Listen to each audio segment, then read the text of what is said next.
I stood in the bridal suite of Ashford Castle, watching the misty Irish countryside through the medieval windows while Sarah, my maid of honor, fastened the last pearl button on my grandmother's vintage dress. The September morning was crisp, with that particular Irish light that photographers dream of, golden and soft, filtering through the ancient oak trees that surrounded the castle grounds. "You look absolutely radiant, Emma," Sarah whispered, her voice thick with emotion. We'd been best friends since our days at Trinity College, Dublin, and she knew how long I'd dreamed of this moment. My heart was racing, but not from nerves. Pure joy.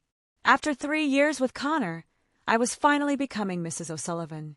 The ceremony was set for noon in the castle's stunning chapel, followed by a reception in the grand ballroom where 150 of our closest family and friends would celebrate with us. "Are you ready for this?" Sarah asked, but something in her voice made me turn around. Her usual bright smile seemed forced, and her green eyes, so similar to my own, held a shadow I couldn't quite read. "Of course I'm ready," I laughed, touching the emerald necklace Connor had given me as a wedding gift. "I've been ready since the day he proposed on the cliffs of Moher." Sarah nodded, but she looked away quickly, busying herself with arranging my veil. "Emma, I need to tell you something." "Ladies, it's time." My mother burst through the door, followed by Connor's mother, both of them beaming with excitement.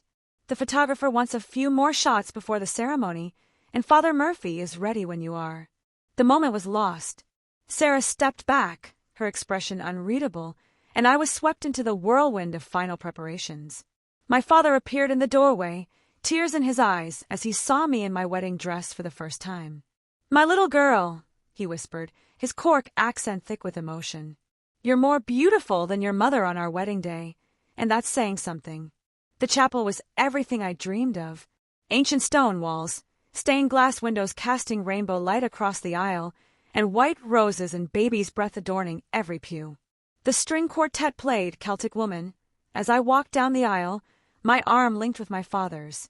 Connor stood at the altar in his perfectly tailored morning suit, his dark hair neatly styled, his blue eyes bright with what I thought was love. He looked every bit the successful Dublin solicitor he was, confident, charming, and utterly devoted to me. Or so I believed. The ceremony was beautiful. Father Murphy, who'd known Connor's family for decades, spoke about love, commitment, and the sacred bond of marriage. Connor's vows were eloquent, referencing our shared love of Irish poetry and promising to love me until the seas run dry and the rocks melt with the sun. I was so caught up in the moment that I almost missed the way Sarah kept glancing at her purse during the ceremony, her fingers nervously fidgeting with something inside it. When I caught her eye, she quickly looked away. The reception began perfectly. The grand ballroom of Ashford Castle was transformed into a fairy tale, crystal chandeliers, ivory linens, and centerpieces of white hydrangeas and eucalyptus. The traditional Irish band had everyone dancing, and the salmon and lamb were cooked to perfection. Connor and I had our first dance as she moved through the fair, and I felt like I was floating. His arms around me, the warmth of his body against mine, the way he whispered, "I love you, Mrs. O'Sullivan," in my ear. It was everything I'd ever wanted. But then came the speeches. My father spoke first, sharing embarrassing childhood stories and welcoming Connor into our family. Connor's best man, his brother Liam, told funny stories about their university days at UCD. The champagne flowed, laughter filled the air, and I thought this was the happiest day of my life. Then Sarah stood up. "I'd like to say a few words about Emma," she began, her voice steady but her hands trembling slightly. "We've been friends for 15 years, and I've watched her grow into the most caring, loyal, and trusting person I know." The crowd smiled, raising their glasses in anticipation of a heartfelt maid of honor speech. "Emma deserves nothing but honesty and faithfulness in her marriage," Sarah continued, her voice growing stronger. "She deserves a husband who will honor the vows he just made." Something in her tone made the room shift. The easy laughter died down, and I felt a chill run down my spine. Connor's hand tightened on mine, but when I looked at him, his face had gone pale. "Which is why," Sarah said, reaching into her purse and pulling out a small USB drive, "I think everyone should see this." The room fell completely silent. Even the band stopped playing. "Sarah, what are you doing?" I whispered, but she was already walking toward the large screen they'd set up for the wedding slideshow. "I'm sorry, Emma," she said, her voice breaking, "but you deserve to know the truth before you spend one more minute married to him." The USB drive slid into the laptop with a soft click that seemed to echo through the now-silent ballroom. 150 guests, our family, friends, colleagues, all stared at the screen in confused anticipation. My heart was pounding so hard I could hear it in my ears. "Sarah, stop!" Connor said, his voice sharp with panic. He started to stand, but Liam grabbed his arm. "What's going on?" Liam whispered, but Connor just shook his head, his face now completely white. The screen flickered to life, and what I saw made my blood run cold. Photos. Dozens of them. Connor with another woman, a petite blonde I recognized as Melissa, his colleague from the law firm. They were kissing, touching, in what was clearly a hotel room. The timestamps show they were taken over the past 6 months, including one from just 2 weeks ago. But it wasn't just photos. Sarah had included text messages, printed out and photographed. Messages between Connor and Melissa discussing their secret getaways and their plans to be more careful so I wouldn't find out. Messages where Connor called me naive and too trusting and said he wasn't ready to give up his freedom, but knew I'd never understand. The worst message was from last month. "Can't wait until after the wedding when things calm down. Emma will be busy with her new pottery studio and we'll have more time together. She's so focused on the perfect wedding, she hasn't noticed a thing." The room was so quiet I could hear my own breathing. Then, slowly, the murmurs began. "Oh my God! Is that really? The poor girl!" I sat frozen, staring at the screen, my mind struggling to process what I was seeing. This couldn't be real. This couldn't be happening. Not today. Not on what was supposed to be the happiest day of my life. "Emma, I can explain." Connor started, but I held up my hand to stop him. "How long?" I asked, my voice barely above a whisper. "It's not what it looks like." "How long?" I stood up, my voice echoing through the ballroom. The medieval walls seemed to amplify my pain and rage. Connor's shoulders sagged. 8 months. 8 months. He'd been cheating on me for 8 months. Through our engagement party, through planning this wedding, through all the times he'd held me and promised he loved me. "Get out," I said quietly. "Emma, please let me explain." "Get out," I screamed, throwing my champagne glass at the wall where it shattered into 1,000 pieces. "Get out of my sight." The room exploded into chaos. My father and uncle started toward Connor, their faces red with rage. Connor's family looked mortified, his mother covering her face with her hands. Guests were talking in shocked whispers, some pulling out their phones to record the drama. "This is mental," Connor said, finding his voice. "Sarah, you've destroyed everything. Why would you do this?" Sarah stood her ground, tears streaming down her face. "Because she's my best friend, and she deserved to know before she legally bound herself to a liar." "You jealous!" Connor started toward Sarah, but my father stepped between them. "Don't you dare," Dad said, his voice deadly quiet. "You've done enough damage, boy. Leave. Now. This is my wedding, too." "No," I said, my voice surprisingly steady. "This isn't your wedding anymore. This is the end of your relationship with me. Get out, take your lying mouth and your cheating heart, and get out of my sight." Connor looked around the room, perhaps hoping for support, but found only disgusted faces staring back at him. Even some of his own friends looked away in shame. "Fine," he said, his voice bitter. "But you're making a mistake, Emma. I love you. This thing with Melissa, it didn't mean anything.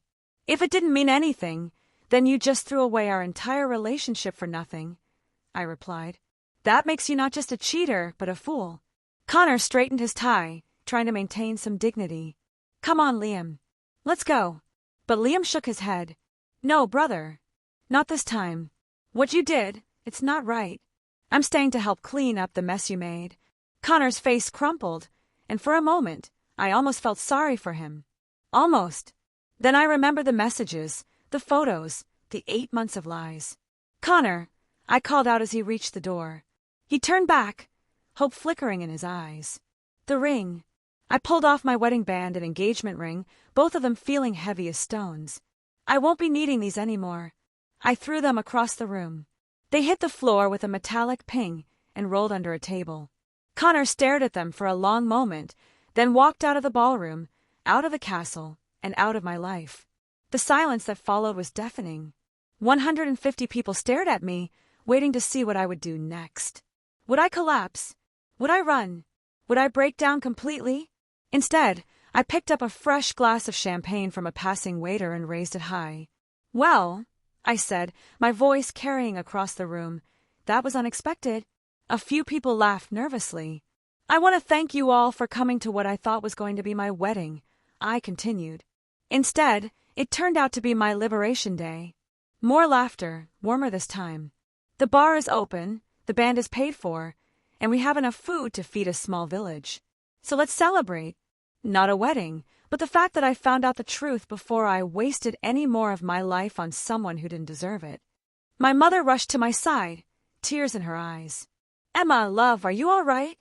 "I will be, Mum," I said and meant it. I will be. The next few weeks were a blur of canceled honeymoon plans, returned wedding gifts, and endless conversations with well-meaning friends and family. I moved back into my flat in Dublin's Temple Bar district, surrounded by half-packed boxes and the ghost of the life I'd thought I was going to have.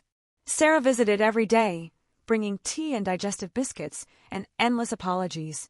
"I keep thinking I should have told you sooner," she said, curled up on my couch with a cup of Barry's tea. I found out 3 weeks before the wedding. I had hired a private investigator because something felt off about Connor's behavior, and when I got the photos, "You did the right thing," I assured her for the 100th time. "Better at the altar than after a year of marriage." "But your wedding day was perfect," I interrupted. "Not in the way I planned, but perfect because I learned the truth. Imagine if I'd found out after we'd had children, after I'd built my whole life around a lie. The pottery studio I'd been planning to open became my salvation.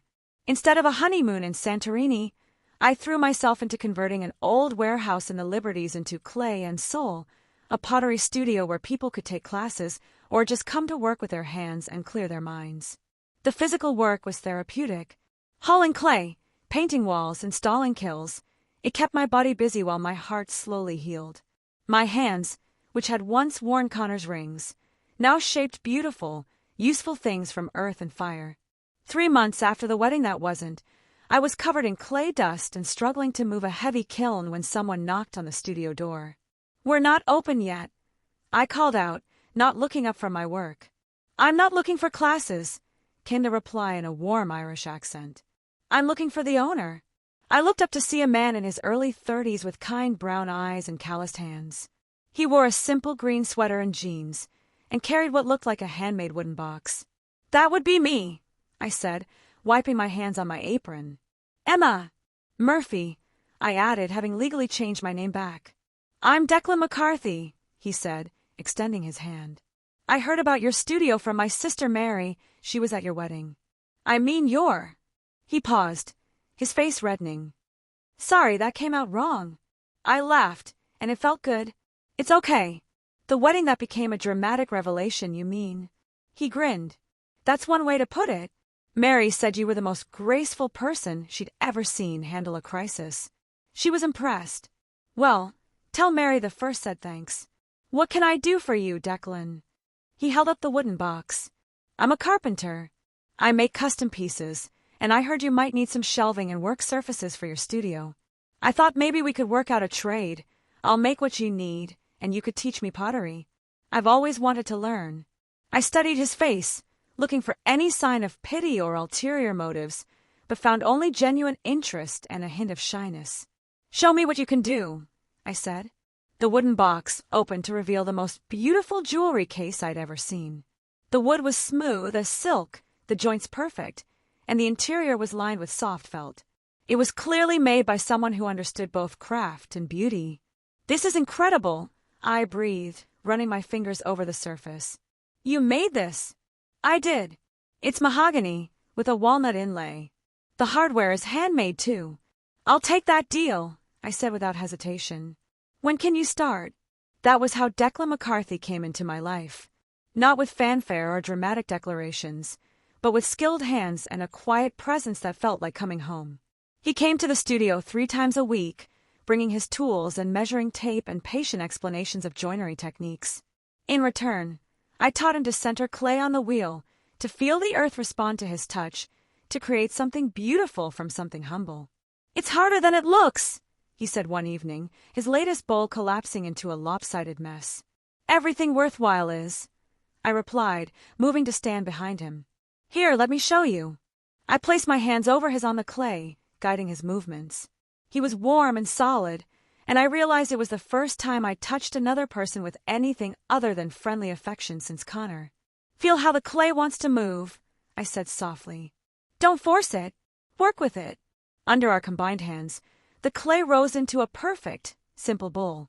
Declan turned slightly, and our faces were suddenly very close.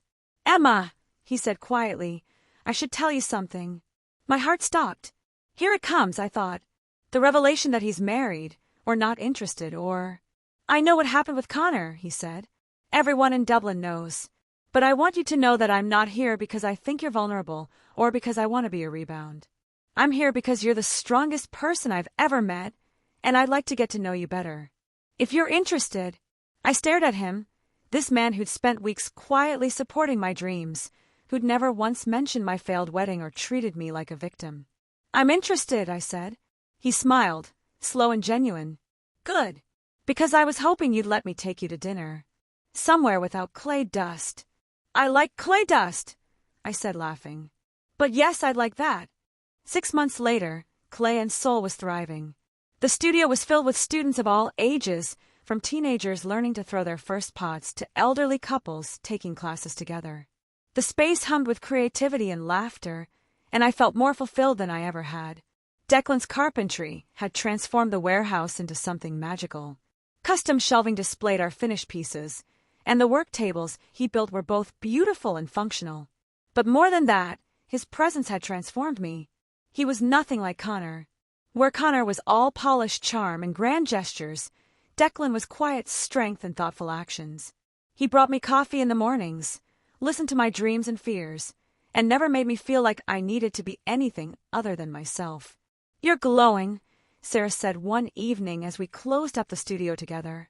She was my business partner now, having quit her job at the bank to help me run Clay and Soul.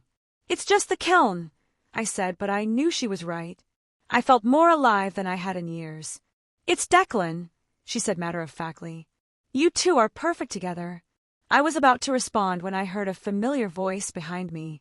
"Emma, could I talk to you for a minute?" I turned to find Connor standing in the doorway, looking haggard and uncertain. He'd lost weight, and his usual confident demeanor was gone. "What are you doing here?" I asked, not unkindly but not warmly either. "I just wanted to apologize," he said, stepping into the studio. "And to tell you something." Sarah moved protectively closer to me, but I held up a hand. "It's okay.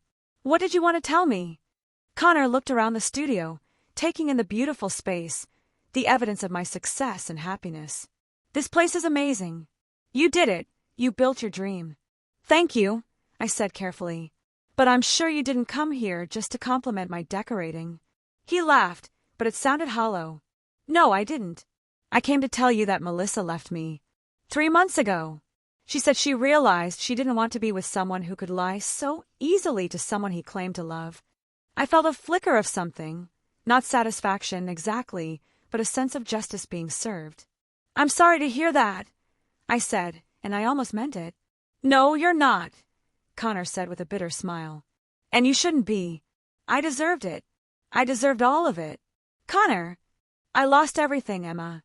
My job, the partners at the firm, didn't appreciate the publicity from our wedding disaster. My flat, I couldn't afford it without Melissa's help. My friends, turns out they were mostly your friends anyway." He ran a hand through his hair, and I noticed he was wearing a simple jumper and jeans instead of his usual expensive suits. "I'm not telling you this to make you feel sorry for me," he continued. "I'm telling you because I finally understand what I lost. Not just you, but the person I was when I was with you. The person I could have been." "Connor, I know you're with someone else," he said quickly. "I've heard about the carpenter. People say he's good to you. I'm glad. You deserve someone who appreciates what they have." There was a long silence. Then Connor straightened up, some of his old confidence returning. "I won't bother you again," he said. "I just wanted you to know that I'm sorry. Not just for cheating, but for lying, for taking you for granted, for not being the man you needed me to be." He started to leave, then turned back. "Emma, you were right that day. I did throw away our entire relationship for nothing. That makes me not just a cheater, but a fool." After he left, Sarah and I stood in silence for a moment. "How do you feel?" she asked. "Like I finally got closure," I said. "And like I'm exactly where I'm supposed to be." That evening, Declan came to the studio with takeaway from our favorite Indian restaurant.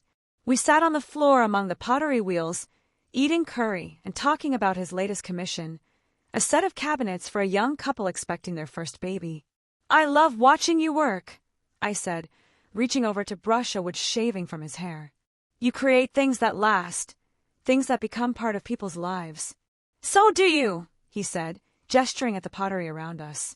"Every piece you make will hold someone's flowers, their morning coffee, their memories." "I never thought of it that way." "That's because you're too modest," he said, pulling me closer. "You create beauty and teach others to do the same. You build community. You turn earth into art." I kissed him then, soft and slow, tasting curry and possibility. "Declan," I said when we broke apart, "I have something to tell you." He tensed slightly, and I realized he was thinking of Connor's visit. "I love you," I said simply. "I love your quiet strength, your talented hands, your kind heart. I love how you make me feel like I'm exactly enough, exactly as I am." His face broke into the most beautiful smile I'd ever seen. "I love you too," he said. "I have for months. I was just waiting for you to be ready to hear it." "I'm ready," I said. "I'm ready for all of it." A year later, Clay and Soul had expanded to include a small gallery where local artists could sell their work. Declan had his own workshop in the back, and the sound of his saw and my pottery wheel created a rhythm that felt like home. Sarah was engaged to a lovely man she'd met at one of our pottery classes, a teacher who shared her love of books and terrible puns. Connor had moved to London and was apparently working for a small firm and trying to rebuild his life. As for me, I was exactly where I belonged. My hands were permanently stained with clay, my heart was full of love, and every day brought new possibilities. The woman who had stood at the altar 18 months ago, devastated by betrayal, seemed like a different person entirely. She had been broken by discovering the truth. I had been built by embracing it. Sometimes the most perfect endings come from the most imperfect beginnings. Sometimes you have to lose everything you thought you wanted to find everything you actually needed. And sometimes the best day of your life is the day your wedding falls apart.